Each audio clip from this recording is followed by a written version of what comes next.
Kali ini saya akan membawa kalian ke sebuah tempat yang mungkin tidak pernah kalian ingin kunjungi. Rumah sakit tua. Tempat ini sudah lama ditutup, tapi cerita-ceritanya masih hidup hingga sekarang. Ini bukan kisah yang dibuat-buat. Ini kisah nyata yang dialami oleh seorang penjaga malam bernama Pak Danu.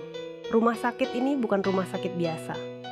Dulu, pada zamannya, tempat ini adalah pusat pelayanan kesehatan terbesar di kota itu. Tapi, karena suatu tragedi yang tak pernah dijelaskan, rumah sakit ini akhirnya ditutup pada awal tahun 2000. Kabarnya, beberapa kejadian mengerikan terjadi di sana. Mulai dari pasien yang meninggal mendadak hingga cerita tentang praktik medis yang, tidak etis. Dan sejak itu, tempat ini menjadi sarang cerita horor. Pak Danu, yang bekerja di sana sebagai penjaga malam, tidak percaya hantu. Setidaknya sebelum dia mengalami malam-malam yang takkan pernah dia lupakan. Sebelum kita masuk ke ceritanya, mari kita kenal lebih jauh tentang rumah sakit ini. Rumah sakit ini dibangun pada tahun 1970-an di atas tanah bekas pemakaman kecil. Ya, kalian tidak salah dengar. Pemakaman kecil yang kabarnya dulunya adalah tempat peristirahatan terakhir bagi korban wabah penyakit. Saat dibuka, rumah sakit ini memiliki reputasi yang baik. Tapi, semuanya berubah saat muncul serangkaian kematian misterius di ruang operasi. Para dokter menyebutnya kecelakaan medis. Tapi para perawat punya cerita lain. Mereka percaya bahwa ada sesuatu yang marah karena tanah itu diganggu. Setelah tragedi besar berupa kebakaran yang melanda sayap barat rumah sakit, tempat ini ditutup untuk selamanya. Namun, meskipun kosong, cerita-cerita seram mulai muncul tentang suara langkah kaki, tangisan, dan bayangan yang berkeliaran di koridor gelap. Pak Danu memulai pekerjaannya dengan penuh semangat. Malam pertama berjalan lancar, kecuali satu insiden kecil. Dia menemukan sebuah boneka yang tergeletak di lorong menuju bangsal anak-anak.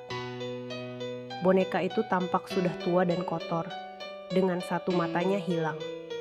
Pak Danu mengambilnya dan meletakkannya di meja pos penjaga.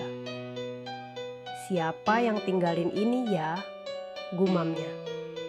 Dia tertawa kecil, berpikir bahwa ini hanyalah barang yang ditinggalkan pekerja sebelumnya.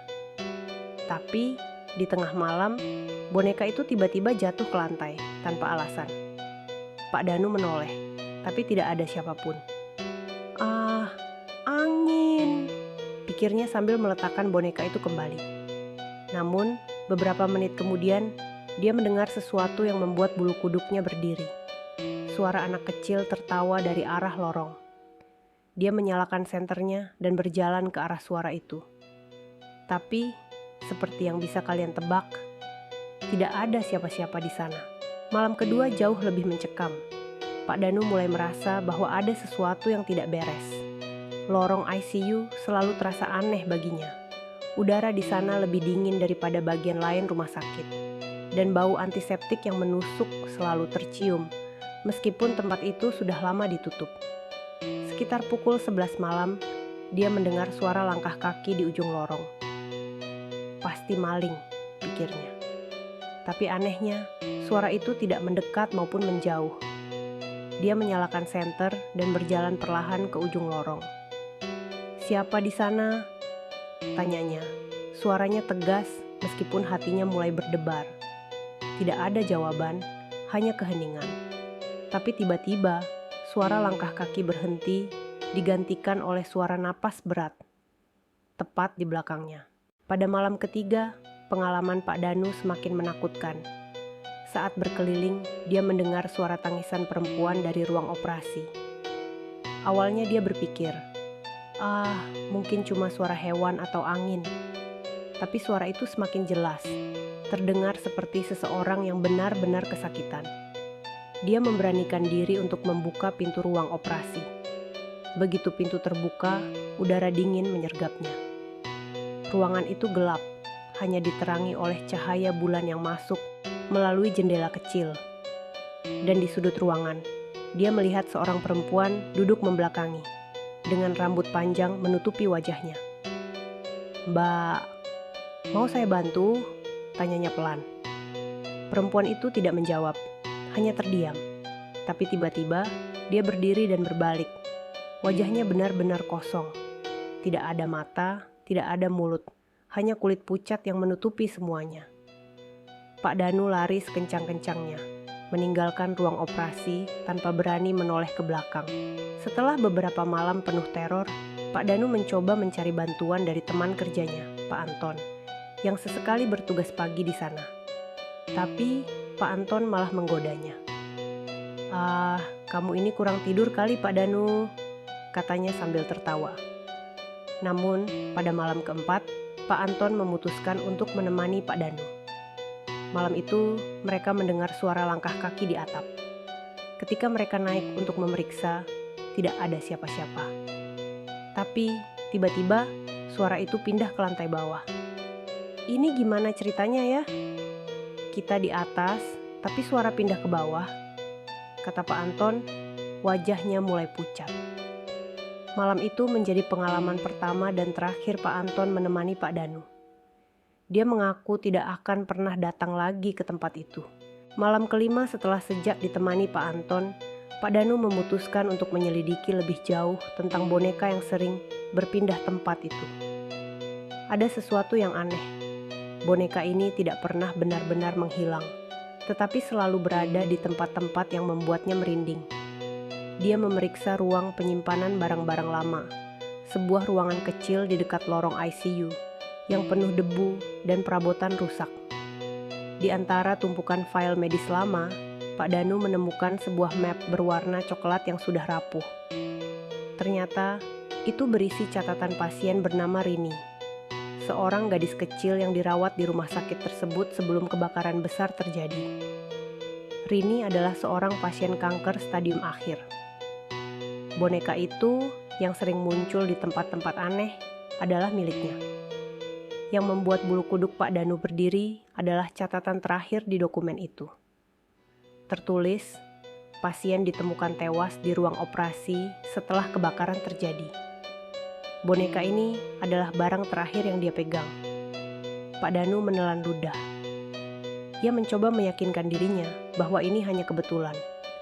Tapi malam itu, untuk pertama kalinya, ia mendengar suara seorang anak kecil memanggil namanya dengan lirih. Om, main sama aku." Dia merasa lemas, lututnya bergetar. Sumber suara itu berasal dari boneka yang ia letakkan di meja pos penjaga. Merasa bahwa ini terlalu aneh untuk dihadapi sendirian, Pak Danu mencari informasi dari teman-teman security lain yang pernah bekerja di rumah sakit tersebut.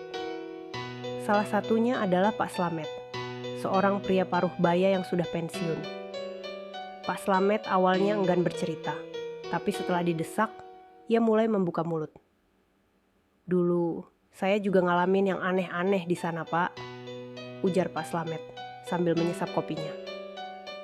"Yang paling sering itu suara langkah kaki di lorong ICU, padahal nggak ada orang.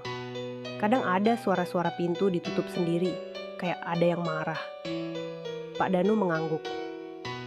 "Saya juga dengar suara itu, Pak. Tapi yang paling aneh, ada boneka di sana yang selalu pindah-pindah sendiri. Boneka milik seorang pasien." Pak Slamet langsung terdiam. Raut wajahnya berubah, seperti sedang memikirkan sesuatu yang berat. "Boneka itu ya? Kalau gitu, kamu harus hati-hati Pak Danu. Ada cerita soal boneka itu," katanya. "Waktu kebakaran besar dulu, ada anak kecil yang terjebak di ruang operasi. Dia nggak berhasil diselamatkan. Boneka itu katanya punya dia." Pak Danu bergidik. "Tapi kenapa boneka itu masih ada di sini? Bukannya rumah sakit ini sudah kosong bertahun-tahun?" "Boneka itu nggak pernah hilang. Semua penjaga yang pernah kerja di sana selalu bilang boneka itu kayak nyari perhatian. Tapi nggak semua orang berani nyentuh atau ngebiarin boneka itu terlalu lama di dekat mereka. Mungkin kamu harus mulai berhati-hati juga," ujar Pak Slamet dengan nada serius. Malam itu, Pak Danu pulang dengan kepala penuh pikiran. Dia berusaha meyakinkan dirinya bahwa semua ini hanya kebetulan, tapi instingnya berkata lain. Malam berikutnya, rasa penasaran membawa Pak Danu ke sayap barat, bagian rumah sakit yang hancur akibat kebakaran. Wilayah itu hampir tidak pernah ia datangi karena kondisinya yang rusak parah. Tapi entah kenapa, malam itu ia merasa ada sesuatu yang memanggilnya ke sana. Lorong menuju sayap barat dipenuhi debu dan sisa-sisa reruntuhan. Dindingnya penuh jelaga dan bau kayu terbakar masih samar-samar tercium, meskipun kejadian itu sudah bertahun-tahun lalu. Saat menyusuri lorong itu, Pak Danu mendengar sesuatu yang membuat langkahnya terhenti. Suara langkah kaki kecil, seperti anak kecil sedang berjalan dengan pelan. Suara itu bergema, seolah berasal dari dalam tembok. "Siapa di sana?" seru Pak Danu sambil mengarahkan senternya ke depan. Tiba-tiba, sebuah bayangan melintas di ujung lorong. Itu adalah bayangan seorang anak kecil dengan rambut panjang yang menutupi wajahnya. Anak itu berdiri diam, membelakanginya. "Deh, kamu ngapain di sini?" tanya Pak Danu, berusaha mengontrol rasa takutnya. Namun, saat Pak Danu mencoba mendekat, anak itu perlahan-lahan berjalan masuk ke dalam sebuah ruangan di ujung lorong. Itu adalah ruang operasi tua, ruangan yang dulu disebut-sebut sebagai tempat terakhir Rini sebelum meninggal. Dengan gemetar, Pak Danu membuka pintu ruang operasi itu. Udara dingin langsung menyeruak keluar, menusuk hingga ke tulang. Di dalam ruangan, ia melihat sesuatu yang membuatnya tertegun. Boneka yang sama tergeletak di tengah ruangan dengan posisi seperti sedang menunggu seseorang. Namun kali ini ada sesuatu yang berbeda. Di dinding ruangan itu ada tulisan besar yang tergores dengan sesuatu yang tajam. "Main denganku." Pak Danu langsung berbalik dan lari meninggalkan ruangan itu. Jantungnya berdegup kencang. Ia tahu ini bukan lagi sekadar kejadian aneh. Ada sesuatu yang ingin berkomunikasi dengannya. Dan sesuatu itu bukan manusia. Setelah kejadian di sayap barat, Pak Danu mencoba menyelidiki lebih dalam tentang Rini. Ia kembali ke arsip lama rumah sakit dan menemukan dokumen lain yang menggambarkan tragedi besar yang terjadi pada malam kebakaran. Ternyata, kebakaran itu bukan kecelakaan. Seorang pasien yang kehilangan akal sehat karena kesalahan prosedur medis dengan sengaja membakar bagian ruang operasi sebagai bentuk balas dendam. Kebakaran menyebar dengan cepat dan Rini yang sedang menjalani prosedur darurat terjebak di dalamnya.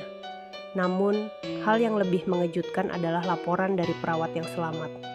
Dalam salah satu wawancara pasca kebakaran, seorang perawat mengaku melihat bayangan seorang anak kecil berdiri di dekat pintu keluar, memegang boneka, tapi tidak melarikan diri. "Dia tidak mau pergi," ujar perawat itu dalam laporan. "Dia seperti menunggu seseorang atau sesuatu." Pak Danu akhirnya sadar bahwa boneka itu adalah jembatan antara Rini dan dunia ini.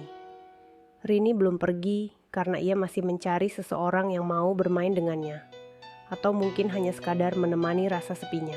Setelah malam itu, Pak Danu memutuskan untuk mengembalikan boneka tersebut ke ruang operasi di sayap barat.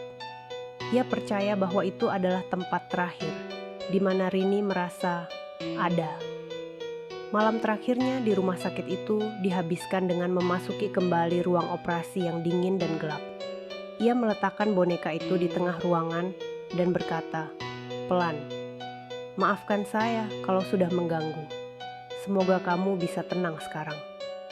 Saat ia berbalik untuk pergi, ia mendengar suara kecil yang samar. "Terima kasih, Om." Pak Danu menoleh, tetapi ruangan itu kosong. Tidak ada siapa-siapa.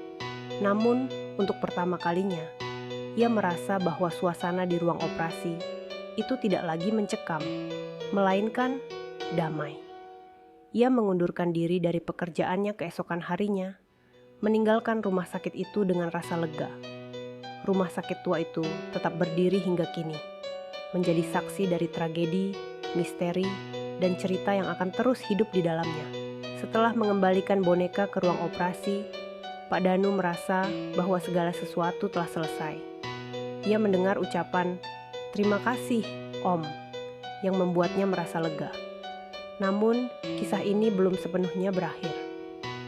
Malam terakhir sebelum pergi, Pak Danu menerima sebuah mimpi yang aneh. Dalam mimpi itu, ia melihat sosok Rini berdiri di lorong rumah sakit.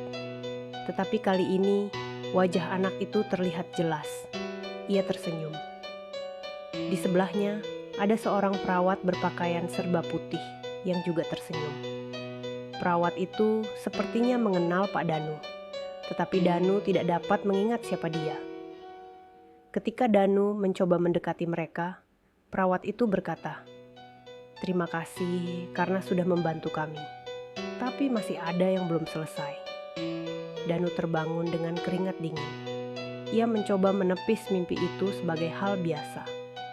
Namun, ketika pagi tiba, ia memutuskan untuk mengunjungi rumah sakit itu untuk terakhir kalinya. Ketika ia masuk, suasana terasa lebih sunyi dari biasanya, bahkan tidak ada satu suara pun. Di meja penjaga pos, ia menemukan amplop tua. Amplop itu sudah berdebu tetapi tertulis namanya di depan, Danu. Dengan ragu, ia membukanya dan menemukan sebuah foto hitam putih. Dalam foto itu, ada seorang anak kecil yang memegang boneka yang sama, Rini. Yang mengejutkan, di belakang Rini berdiri seorang pria dewasa muda yang mirip dengan Pak Danu. Ia tidak percaya dengan apa yang ia lihat. Saat ia membalikkan foto itu, ada tulisan tangan kecil yang membuat bulu kuduknya berdiri. "Terima kasih sudah datang kembali, Om Danu. Aku ingat sekarang. Kau pernah berjanji akan menjagaku, tapi kau tidak sempat menepatinya. Sekarang aku bisa tenang. Pulanglah."